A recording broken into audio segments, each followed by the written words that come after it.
ಕಾಂಗ್ರೆಸ್ ವಿರುದ್ಧದ BJP ಪಾದಯಾತ್ರೆಗೆ HDK ಗರಂ ಆಗಿದ್ದಾರೆ. ಪಾದಯಾತ್ರೆ ಹೊಣೆ ಪ್ರೀತಮ್ ಗೌಡಗೆ ನೀಡಿರೋದಕ್ಕೆ ಈಗ ಗುಡುತ್ತಾ ಇದ್ದಾರೆ. ಯಾರೇ ಪ್ರೀತಮ್ ಅಂತ ಪ್ರಶ್ನೆ ಮಾಡಿದ್ದಾರೆ. ಇನ್ನು ಹಾಸನದಲ್ಲಿ ಏನಾಯ್ತು ನೋಡಿಲ್ವಾ ಅಂತ ಎಚ್ಡಿಕೆ ಈಗ ಗರಂ ಆಗಿದ್ದಾರೆ. Who is that Preetham Gowda ಎಂದು ಗುಟುರನ್ನ ಹಾಕಿದ್ದಾರೆ. ನಮ್ಮ ಕುಟುಂಬಕ್ಕೆ ವಿಷ ಹಾಕಿದವರ ಜೊತೆಗೆ ವೇದಿಕೆಯನ್ನ ಹಂಚಿಕೊಳ್ಳಬೇಕಾ ಅಂತ ಎಚ್ಡಿಕೆ ಪ್ರಶ್ನೆ ಮಾಡ್ತಿದ್ದಾರೆ. ದೇವೇಗೌಡರ ಕುಟುಂಬ ಮುಗಿಸಲು ಹೊರಟವರನ್ನ ಬೆಂಬಲಿಸಬೇಕಾ? ನಮ್ಮ ಕುಟುಂಬ ಸರ್ವನಾಶ ಮಾಡಲು ಹೊರಟವರನ್ನ ಸಭೆಗೆ ಕರೆದಿದ್ದಾರೆ ಅಂತ ಎಚ್ಡಿಕೆ ಹೇಳ್ತಿದ್ದಾರೆ. ಹಾಸನದಲ್ಲಿ ಏನೇನಾಗಿದೆ ಅಂತ ಬಿಜೆಪಿಯವರಿಗೆ ಗೊತ್ತಿಲ್ವಾ? ಬೀದಿ ಬೀದಿಗಳಲ್ಲಿ ಪೆನ್ ಡ್ರೈವ್ ಹಂಚಲು ಯಾರು ಕಾರಣ ಅಂತ ಎಚ್ಡಿಕೆ ಈಗ ಗರಂ ಆಗಿಬಿಟ್ಟಿದ್ದಾರೆ. ನನಗೂ ಸಹಿಸಿಕೊಂಡು ಸಾಕಾಗಿದೆ ಎಂದ ಎಚ್ಡಿಕೆ. ಇನ್ನು ಪ್ರೀತಮ್ ಗೌಡಗೆ ಪಾದಯಾತ್ರೆಯ ಉಸ್ತುವಾರಿಯನ್ನ ಕೊಟ್ಟಿದೆ ಬಿಜೆಪಿ ಅಂತ ಬಿಜೆಪಿ ವಿರುದ್ಧ ಈಗ ವಾಗ್ದಾಳಿಯನ್ನ ಮಾಡಿದ್ದಾರೆ.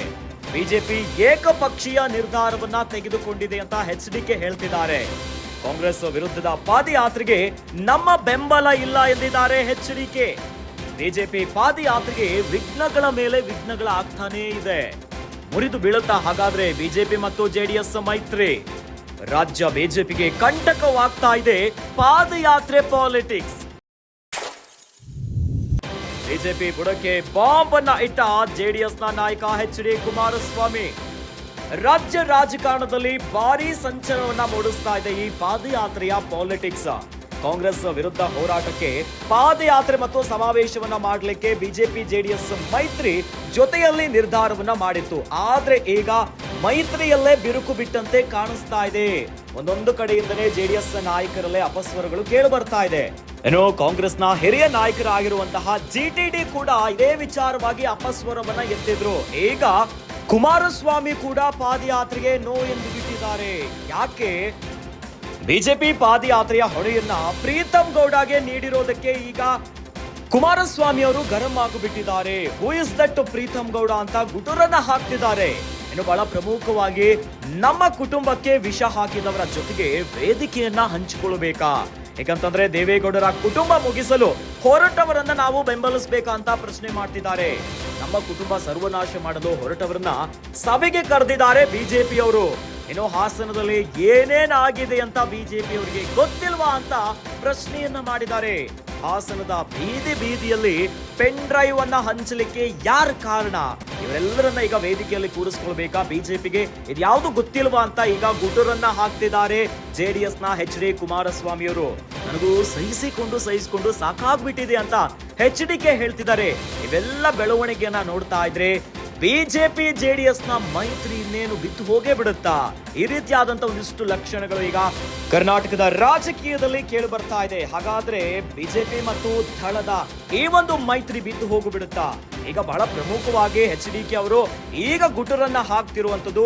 ಯಾಕಂದ್ರೆ ಪಾದಯಾತ್ರೆಯ ಉಸ್ತುವಾರಿಯನ್ನ ಪ್ರೀತಮ್ ಗೌಡಗೆ ನೀಡಿರೋದಕ್ಕೆ ಈಗ ಅಪಸ್ವರಗಳು ಕೇಳಿ ಬರ್ತಾ ಇದೆ. ಬಿಜೆಪಿ ಪಾದಯಾತ್ರೆಗೆ ವಿಘ್ನಗಳ ಮೇಲೆ ವಿಘ್ನ ಆಗ್ತಾ ಇದೆ. ಹಾಗಾದ್ರೆ ಮುರಿದು ಬೀಳುತ್ತಾ ಬಿಜೆಪಿ ಜೆಡಿಎಸ್ ಮೈತ್ರಿ?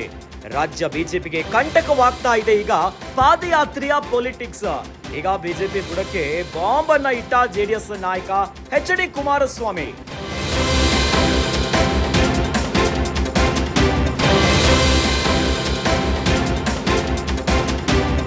ತೆಗೆದುಕೊಳ್ಳದೇ ಇದ್ದಾಗ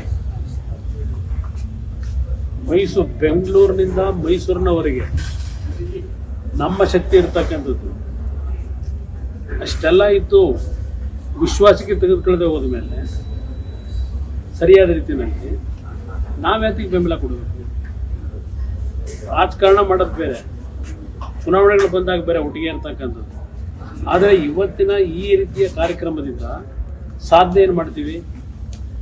ಏನು ಸಾಧನೆ ಮಾಡ್ಲಿಕ್ಕೆ ಸಾಧ್ಯ? ಇದು ನನ್ನ ಮನಸ್ಸಿಗೂ ನೋವಾಗಿದೆ. ಯಾವ ರೀತಿ ನಡ್ಕೊಂಡಿದ್ದಾರೆ ಇವರು. ಈ ಪಾದಯಾತ್ರೆಯನ್ನ ಕಾರ್ಯಕ್ರಮದ ಮುಖ್ಯಸ್ಥರುಗಳನ್ನು ಯಾರು ಮಾಡ್ಕೊಂಡಿದ್ದಾರೆ? Who is that Preetham Gowda? ದೇವೇಗೌಡರ ಕುಟುಂಬವನ್ನ ಸರ್ವನಾಶ ಮಾಡ್ಲಿಕ್ಕೆ ಹೋದಂಥವನ್ನ ಸಭೆ ಕರೆದು ಕೂರಿಸ್ಕೋತಾರೆ, ನನ್ನ ಸಭೆ ಕರೀತಾರೆ. ನನಗೂ ಸಹಿಸ್ಕೊಳ್ಳಿಕ್ಕೆ ಒಂದು ಇತಿಮಿತಿ ಇದೆ. ಯಾರ ಕಾರಣ ಆ ಪೆನ್ ಡ್ರೈವ್ಗಳನ್ನ ಬೀದಿ ಹಂಚಲಿಕ್ಕೆ? ಇಂಥವ್ರನ್ನ ನನ್ನನ್ನ ಸಭೆ ಕರೀತಾರ, ಅವ್ನ ಪಕ್ಕದಲ್ಲಿ ಕೂರಿಸ್ಕೊಂಡು ಮೀಟಿಂಗ್ ಮಾಡ್ಲಿಕ್ಕೆ ಕರೀತಾರ. ನನ್ನ ನಮ್ಮ ಕುಟುಂಬಕ್ಕೆ ವಿಷ ಆಗ್ತಕ್ಕಂಥವ್ರನ್ನ ಜೊತೆಲಿ ಕೂರಿಸ್ಕೊಂಡು ಇವತ್ತು ಇದಕ್ಕೆ ನಮ್ಮ ಬೆಂಬಲ ಕೇಳ್ತಾರ? ಗೊತ್ತಿಲ್ಲ ಅವರಿಗೆ ಅಲ್ಲಿ ಏನೇ ಆಗಿದೆ ಅಂತ ಹಾಸನದಲ್ಲಿ. ಯಾರಿದಕ್ಕೆ ಕಾರಣ?